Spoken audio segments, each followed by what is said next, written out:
Welcome back to Alpaca My Bags. We've got a great show for you today. If you haven't yet, can you please give us a subscribe and a review? It really helps us to keep making the show, but also to make it better. So I'm your host, Erin. Today on the pod, we are chatting with Carleigh. Carleigh is an actress, and you've probably seen her in this show called Titans. It's a show, right? Yeah, it's on Netflix. Okay, so tell us what you do on the show.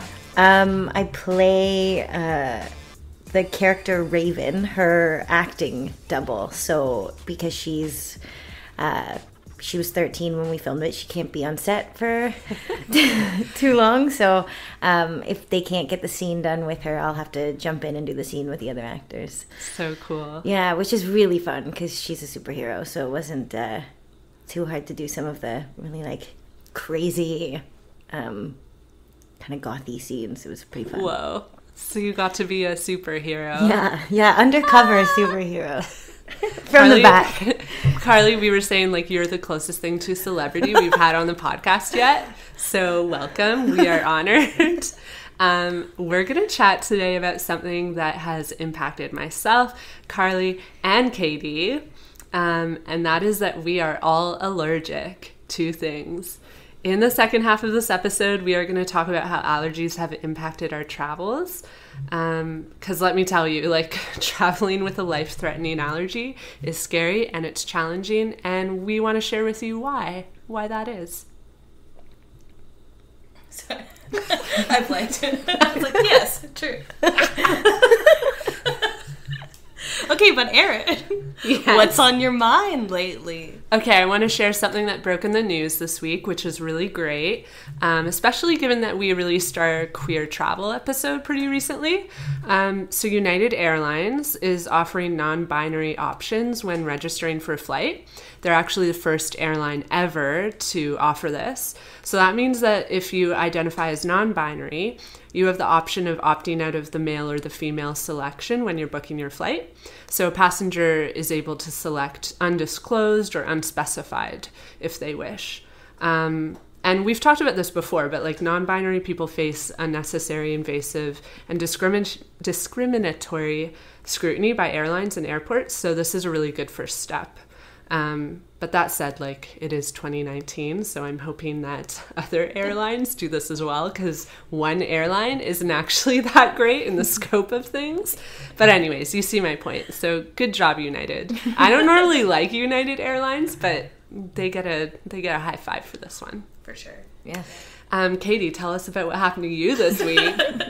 Okay, well, I was super excited this week because we launched our Twitter. Yes. So I was super excited because I'm a huge fan of Twitter, and I wanted to get Alpaca out there and communicating with the Twitterverse. So I did, and there was lots of great stuff on there. And if you do have us on Twitter, I hope you enjoyed it while it lasted, because today, in the efforts of trying to make our Twitter the best it possibly could be, I have to take my headphones off. In the efforts, I decided I wanted our Twitter account to be 100% complete. In order to do that, I had to add a birthday.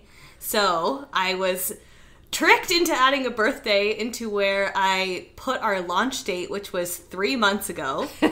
So I put our birthday, which was our launch date. Uh-huh. And then Twitter immediately locked us because you have to be 13 years old and up to use Twitter, and it thinks that we're a 3-month-old baby running this Twitter account. Which makes zero sense. How would a 3-month-old baby sign themselves up for Twitter? It locked us out right away, so I'm kind of like, Twitter, what the heck? And you can't reach a human at Twitter at all, so we just have to sit and wait and see what happens. I sent in a report, Erin, don't worry. Okay.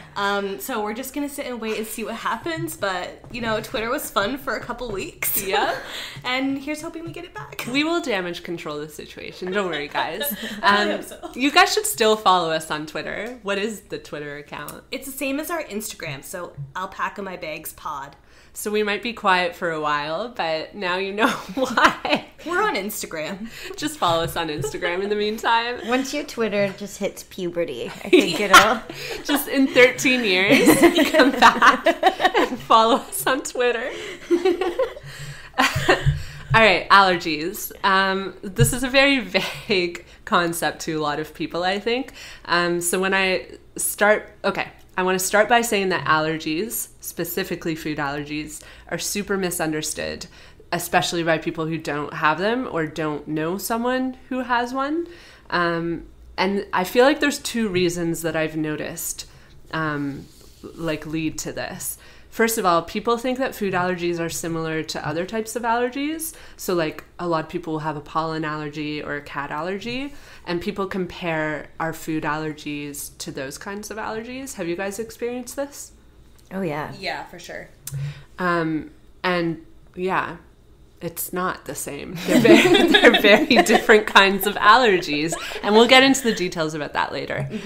Second of all, people don't realize that the sliding scale of severity amongst allergies is quite wide. You take a Benadryl and you're fine. But for others, they are absolutely life-threatening. Some people can literally die within minutes if they ingest an allergen. So I think a great way to illustrate this is if we all just explain the basics of our allergies and what we're allergic to, how we found out, and how severe they are. And then we'll talk about reactions. So Katie, tell us about your allergy. Okay. Well, first, I also had another thing that I had in mind about why allergies are misunderstood. Yeah, sure. And one thing out of my experience is that I think it's misunderstood because people can't, see it. So you can be reacting inside, but people don't notice anything until it's, hives, red, visibly bad. But, people don't think about it unless it's, right in front of their face. That's so a lot of the experience that I've had. But anyway, what I'm allergic to is, so I've had my allergy all of my life. I found out when I was 10 months old. My mom gave me a little bit of peanut butter on her finger and left me alone, and then came back and I was blown up like a balloon, bright red, hives all over the place, and she rushed me to the hospital. So at that point, they were like, she's allergic to peanuts. So I'm allergic to peanuts, all nuts, and then I have a steadily growing worse allergy with legumes. So right now I'm currently allergic to soy, but not like soy sauce, but like tofu, edamame, and then also chickpeas and lentils. So that's like the basis of my allergy. But then there's like random little things that happen to, like random preservatives that I get reactions to too. So, and how are all your allergies the same degree of severe, or are some worse than others? So peanuts and nuts are the worst. Like it's anaphylactic, like it's life-threatening. The rest of the legume family has always been kind of mild, but over time it's been getting worse. So I honestly haven't eaten chickpeas or like soy or anything like that in a long time because I'm like worried about finding out how much worse it has gotten. So yeah, I don't know how serious the legume family is yet, but I know it's like I get the same like tingly throat like immediately and like itchy throat kind of thing. And it never gets worse than that, but you never know though. I just like chug a bunch of water and try and dilute it and take Benadryl, and then I'm like usually pretty okay. Yeah.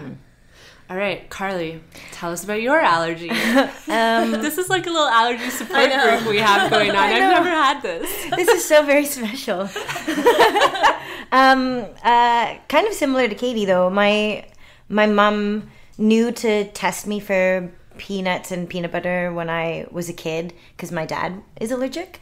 And so I think they can't really properly test you until you're 3. So she, when I was 1, gave me a little bit of peanut butter on a bagel, and apparently I just blew up in rashes and hives. And I recently got tested again actually before I went on my trip just to make sure and kind of squash any nervous worries or concerns about certain things. I wanted to know strategically what I was allergic to.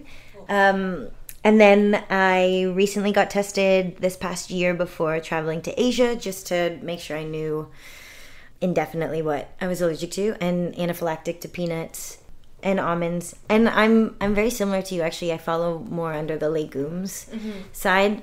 So Tree nuts, not really. But yeah, chickpeas are really bad for me too. But I can have green beans and soy. So it's weird that they have, your body like picks certain. It's so weird because I can have green beans too. Yeah. And they're like one of my favorite vegetables. Totally. And I'm worried one day they will not be happy with me anymore. I'm like, please no. I just want to eat hummus. It's everywhere. I know. And everyone loves it. And I just feel so bad. Thank you. And I can't. I feel like I remember eating it when I was a kid. But I remember having peas and my lips just having bumps on them. So I don't think it's as serious. But again, like once I have an allergy to something, I kind of just put it all in one box and I just stay clear of them all. Yeah. So also anaphylactic. Similar for me. I was, I think, like a year old when also my mom figured it out. And in my situation, it was pretty scary because she hadn't actually introduced me to peanut butter. She made a peanut butter sandwich for my sister and then took the same knife, wiped it clean. So like to the visual eye, her knife or the knife she was using had no peanut on it. And then she made me a jam sandwich and she handed me the sandwich, turned around, was doing dishes, looked back at me and was like, same thing, balloon. Like, have to get this kid to the hospital. Just balloon babies everywhere. Balloon babies. That's our support group name. So that was pretty scary, I guess, because it was like not even a visible trace. And that's how severe these allergies can be. So peanut has always been the main issue for me. I'm also allergic to kiwi, anaphylactic. And that happened when I was about 10, I think. They discovered that because I was getting tested regularly. Oddly enough, chickpeas aren't an issue for me, but soy is. I can't drink soy or have anything with soy in it. It bothers me too much. Yeah. Crazy. Like, miso soup is off the table. I have had miso soup, though. I have It's too. weird. Same with you, Carleigh. Like, I ate a lot of those things when I was younger, but now it's like not good. Yeah. So I remember in high school, my friend made a stir fry with tofu in it, and like I couldn't eat it. Like as soon as I ate one piece of broccoli that was just in with the soy, I just felt it immediately. So I was kind of like, well, no longer. And I definitely have slight sensitivities to other things.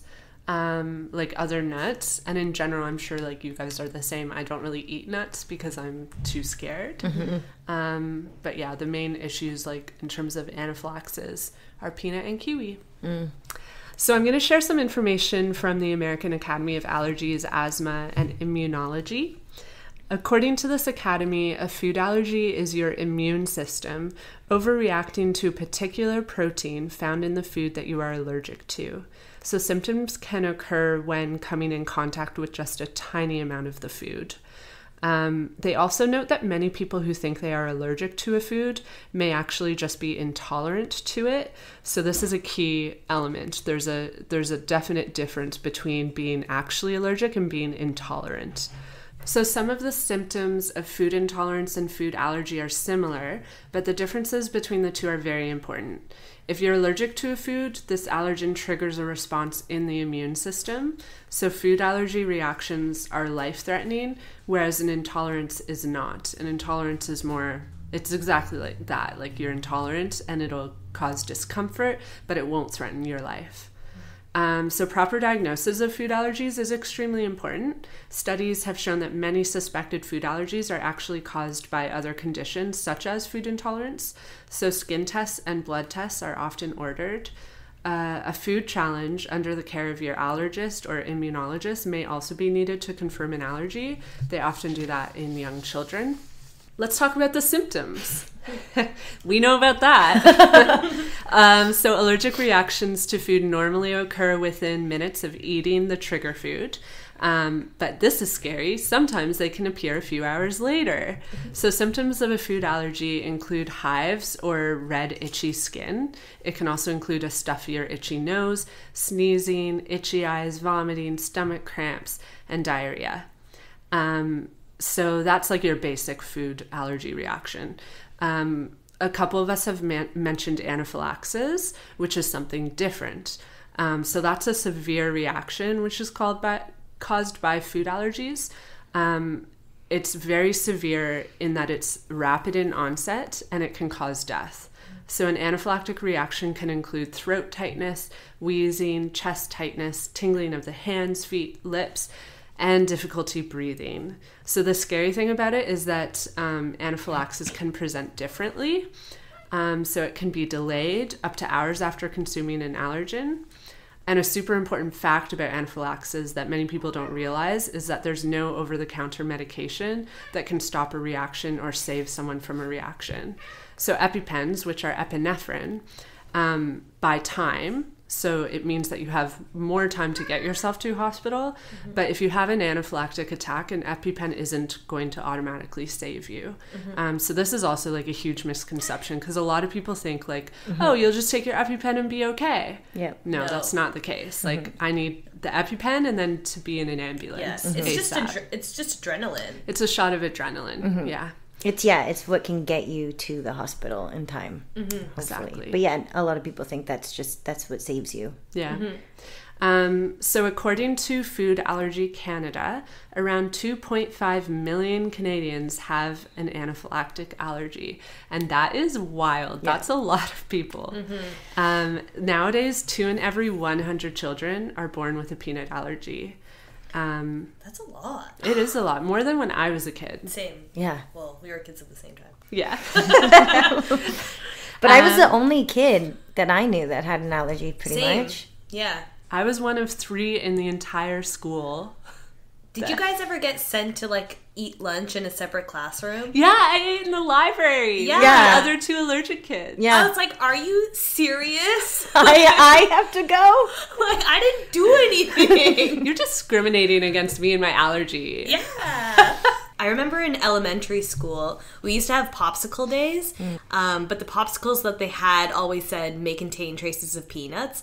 So I got a special popsicle that was like a Minute Maid, like, yogurt popsicle, and it was awesome. And I remember so many people being mad at me for getting this special popsicle, and I was like, it's because I can't have yours. Like, I'm literally allergic to it, possibly. I don't know if it's like this now for kids because there are so many with allergies, but now that you're saying this, like, there was so much about my childhood that was so, like, characterized by my allergy. Yeah. Like, having to bring my own food to birthday parties, having to eat my lunch on my own. Mm-hmm. Not getting to eat cake at birthday parties. Even going trick-or-treating too, right? You dump your bag out and you know you can only eat like a third of what you got. So you get this big bag of all this candy and you're dumping it out with your friends and you hand your friends half of your candy because you can't have it. And you are like, can you trade? Can I get your Smarties? That was the thing. I look back now and I remember I had friends who were like, I get all your crispy crunches. Okay, my parents... For sure. I didn't get anything in return. Get this. My parents would sort my candy and then they would take all the candy I couldn't eat and hide it under their own bed to eat it themselves. And I found this out years later. Like, that's where all my candy went. Our poor childhoods. Yeah. It's funny now as an adult, but I do remember as a child, like, having moments of like great despair because it really like sets you apart from children. And obviously when you're a child, like anything that's gonna make you different is bad. And it was just one of those things that like I couldn't escape. And I would always wear a fanny pack. I wrote this down.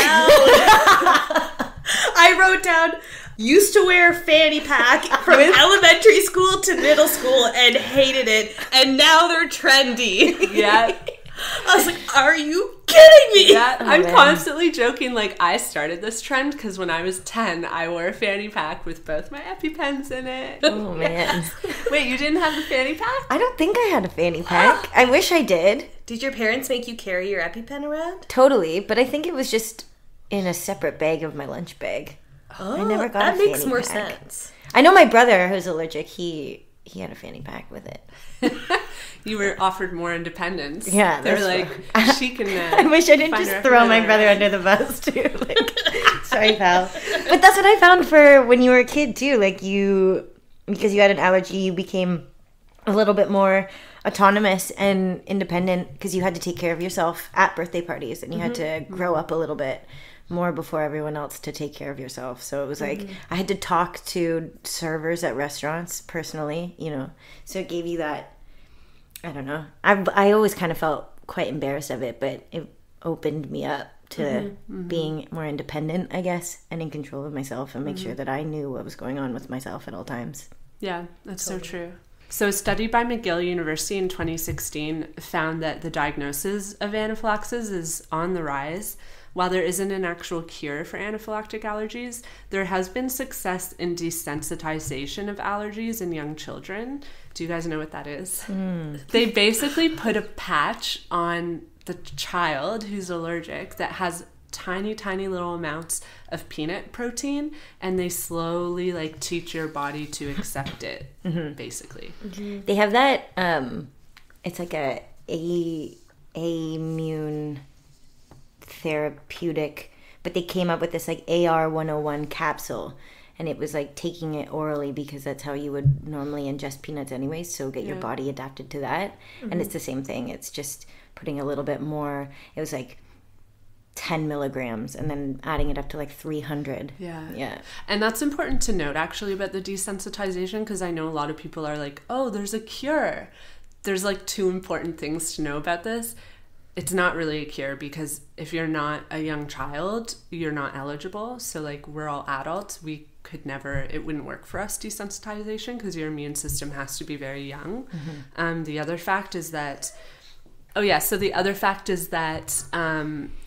it desensitizes you, but it doesn't cure it. So you might be able to train a child's body to accept more peanut than it could. And basically they can make it so that you won't die, which is a nice improvement, but it's not really you're going to be able to go out and eat peanuts, whole handfuls of peanuts. It's more to lower the risk of death in children that are born with this allergy. Yeah. And I don't know if you guys heard about it too, but when I got tested, the allergist said to me that nowadays people or young kids that have been diagnosed with anaphylactic severe peanut allergies, now they're getting them right into becoming desensitized and increasing their tolerance. But when we were kids, they were as soon as I got diagnosed with having a peanut allergy, they were get it away from her, keep her quarantined. And now as technology improves, or there's different science and facts behind things, they're using this as their main factor of trying to prevent it. So it's just what happened to us? Completely different. We're the lost generation. So there's no hope for us. I wrote down a little note about desensitization as well, which I first heard about it when I was watching the Netflix series Rotten. There's a whole part in it with kids taking small doses of crushed up peanuts and slowly increasing that amount over time to essentially do the exact same thing that we were just talking about. But I remember watching that and feeling this whole new sense of anxiety, being how could I purposely put a nut in my mouth and eat it and be okay with that? I couldn't. I would react. My mom one time got me, so they have a peanut butter, fake peanut butter. Wow butter. Yeah. And my mom or someone got it for me, and it smelled like peanut butter. And I'm sure you guys know, I know what the smell of peanut is, and I instantly, if I smell that, I'm on instant alert. And so, someone handing me a spoonful of this wow butter, my entire body was no, don't put that in your mouth, don't put it in your mouth. So even if I was in a doctor's office and they were go ahead, eat this little, crushed up peanut dust, I'd be no way. It's just, it's contemplating your life. You're staring death in the face. You're literally. Let's do this. I'm no. And it's kids. I'm thinking about how paranoid I was as a kid. I used to be I actually went to the allergist one point because I was scared of the skull and crossbones symbol on things, and I went to the allergist, and she like talked me down from being allergic or being scared of those things. But like, I was paranoid. There's no way I could do that as a kid. No way. Yeah, the wow butter got me too, though. Yeah, they were same. I'm they allergic put it to on it a anyway. spoon, and they like, and there was someone that put it on, and it was like I was like, I don't want a spoonful, I want the tiniest little bit, and I was holding the spoon, and I was like, man, my entire life has been telling me to not do this right now, and am I gonna do it, you know? And even though they're like, there's absolutely no peanuts in there, I was like, mate, I don't know if I can. Like, my entire body is just absolutely just shutting down, being like, no, dude, don't do this. I really wonder if Wow Butter went out of business because all of us peanut allergy people were like, we don't want this. Like, this isn't a market. So aversive anyways, right? I can't do it. Your body's just like sweating. I can't do it. I tried to buy the Reese's Smuckers because I wanted to know what it tasted like, and I went to go put it on my lips, like just those Smuckers when I was a kid, and I was like, man, I can't do this. You just reminded me, like, there was a kiwi one, and I would be so afraid because people would have like their lip smackers, and all the little girls would be sharing their lip smackers, and I'd be reading the labels of each and every lip smacker, and everyone else is staring me at like, what is this girl doing, like reading lip smacker labels. Yeah. All right, so this actually transitions well because I thought it'd be fun to all of us like make a little list or share things that we've done throughout our lives to take care of ourselves and our allergies. And I'm thinking more about like daily things, just to like give our listeners an idea of what it's like to have an allergy on a day-to-day basis. So we've touched on this a little bit, but reading food labels. Yeah. That is a thing. Yeah, all of them. Like, even cereal. There's no food label I don't read. Just it's a habit now, too. Yeah, no, all the time. Like, it's not something I even think about doing. It's just immediately flip it over if I haven't eaten it before and just, like, go for it. And you kind of get good at skimming it a little bit, too, and bottom looking up. for the... It's always bottom up. Yeah, you look at if it's bold at the bottom. Yeah. You read bottom up, that's where the allergens are, and then you go to the top. So if you don't have a peanut allergy and you're interested in like what it's like to live our lives, just next time you're in the grocery store, every item that you pick up to buy, just look at the ingredient list and try to find the warnings. And I guarantee you, like 50% of the things you pick up will say may contain peanuts. Yes, 100%. What's the weirdest thing you've ever seen that said may contain peanuts? We'll stick to peanuts on this one. Well, I have one, because when I was reading the show notes for this episode, I sent you a photo of it, because immediately when I saw this, I remembered. So when I was in first year university, I was buying groceries, and I wanted to get a fresh loaf of French bread from the grocery store that was made there. And so I picked it up, read the ingredients, and at the bottom of it, it didn't even say may contain traces of peanuts. It said may contain other allergens not mentioned. So basically, if you're allergic to anything, I was like, you can't eat it. What the hell kind of sad attempt is this at anything? Like, what? What? So big. For me, it was always ice cream, and I just remember other parents, especially when I was a kid, being like so flabbergasted that I couldn't eat like any ice cream. Because I remember as a kid, Chapman's being the only ice cream that you could eat, because literally every tub of ice cream, like it could be like regular vanilla, may contain peanuts. A lot of this has to do with like manufacturing of food. So for people who don't know, our food like will come from a factory, and if that equipment, so for example, like for ice cream, if they're manufacturing a peanut ice cream, like an ice cream that contains peanuts, and then that same equipment comes anywhere near close where they're making like another type like vanilla, then the factory will have to put out the warning because they can't risk like any cross-contamination. So do you guys still go for things that say may contain? No.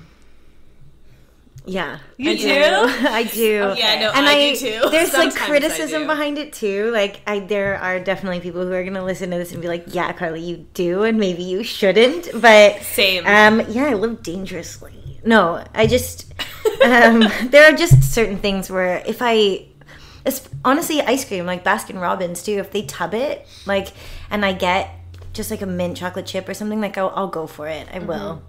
And so I think that's probably as much as I will go, but yeah, so far I've definitely never done one that said outright like may contain peanut. I'm too scared. But I've done like more vague ones, like if it says may contain nuts, but it doesn't say peanut, then I can, like, in my head, I can come to terms with that, because I'm like, well, they didn't say peanut, so, like, I don't know, is peanut a nut? Technically not. Does the manufacturer of this know this? I don't know. Yeah. I think part of me being okay with eating things that have that label is, part of it is me being talked down by the allergist when I was younger, because I was afraid of absolutely everything. So I think having someone to be like, you know, this is how much you need to eat in order for anything to happen. Like, you know it right away. Like, you have to be careful, but just eat a little tiny amount, feel it, and then, like, see how that goes. But then, and I that kind of gave me peace of mind a little bit. And then I just got sick and friggin' tired of everything saying may contain traces of peanuts.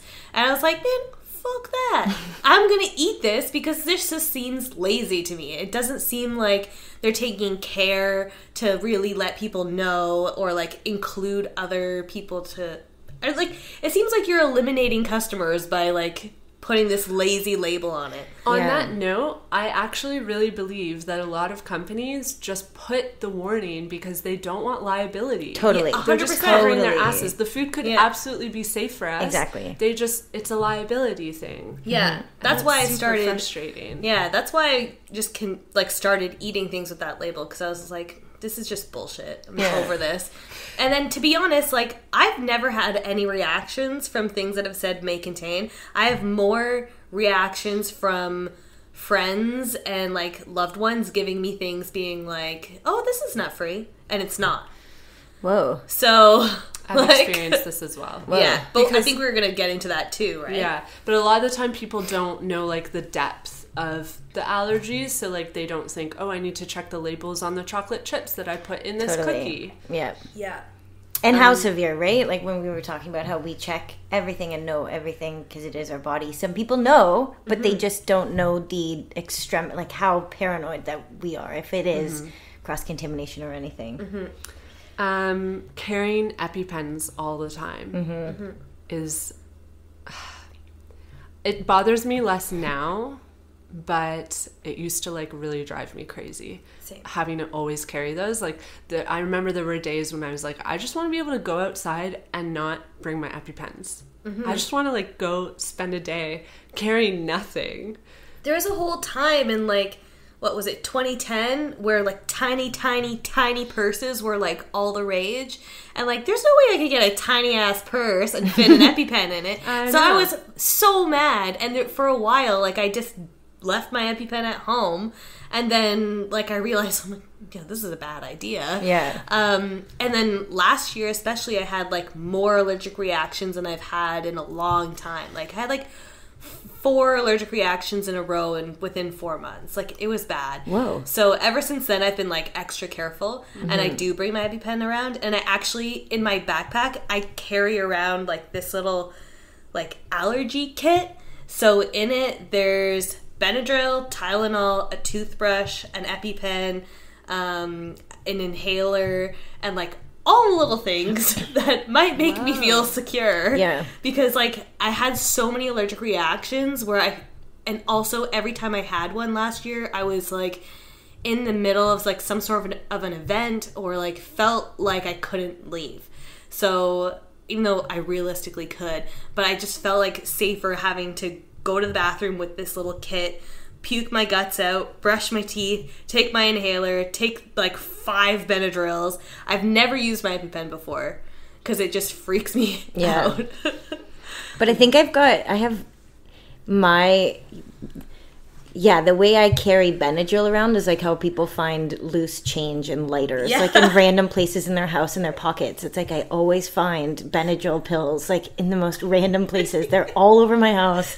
They're in like random coats and pockets of jeans since I was a kid, you know.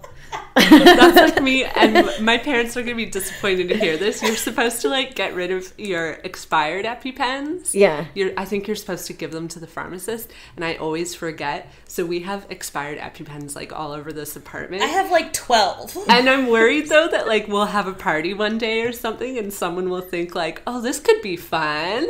Yeah. Who takes EpiPens for fun? Well, no, just like I saw it in a rom-com. Oh. I was like, not real people. That's the new, like, pods, swallowing pods. Now you're taking the New phase. But my mom used to she used to use it, like, inject it into, like, an orange or something. Oh my God, I was just going to say that. So we would, with our expired EpiPens, put it into a fruit. But normally you're supposed to do it into an orange because it has the rind.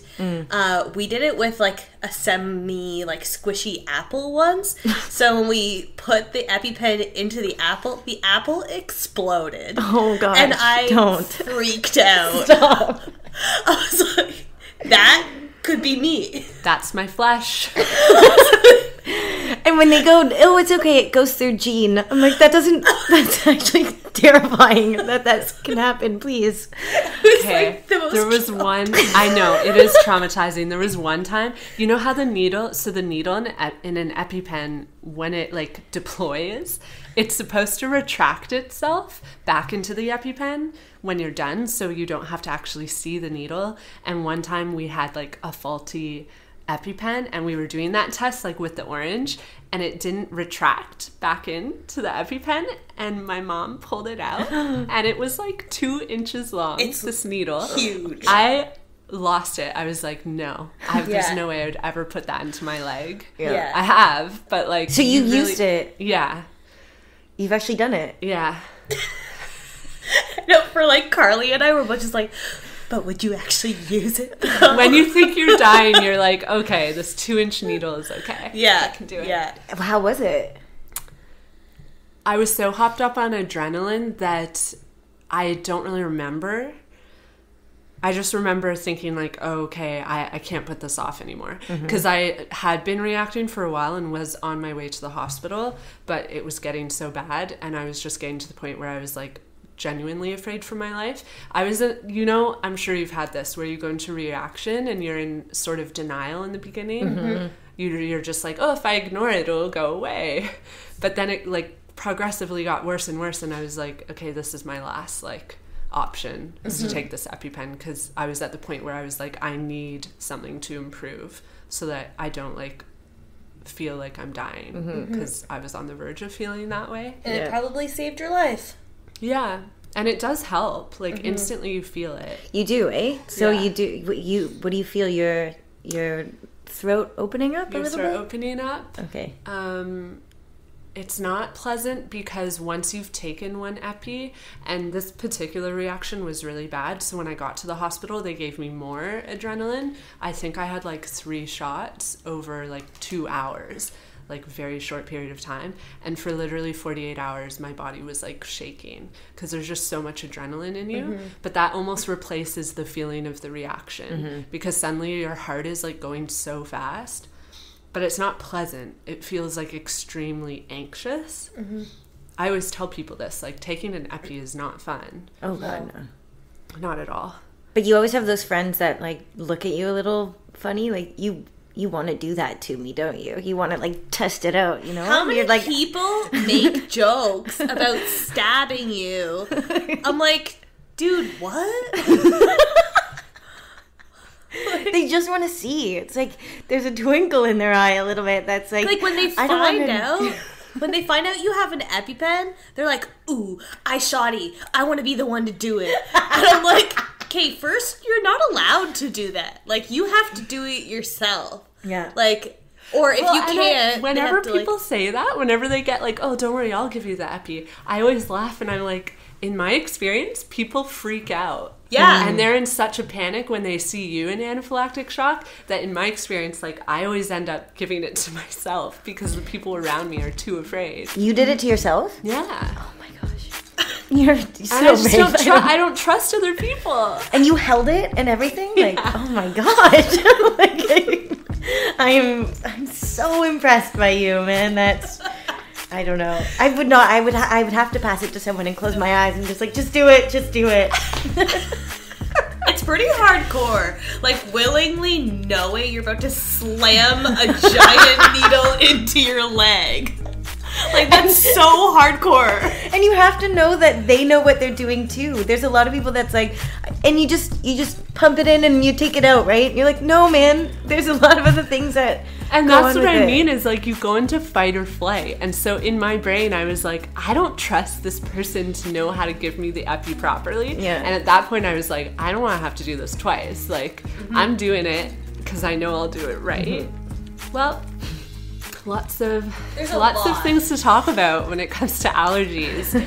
But this is actually a travel podcast. Sorry, guys. We went off track a little bit, which is why part 2 is going to be all about allergies and how we handle them while traveling. So thanks for listening in to part 1, and we'll catch you on the flip side.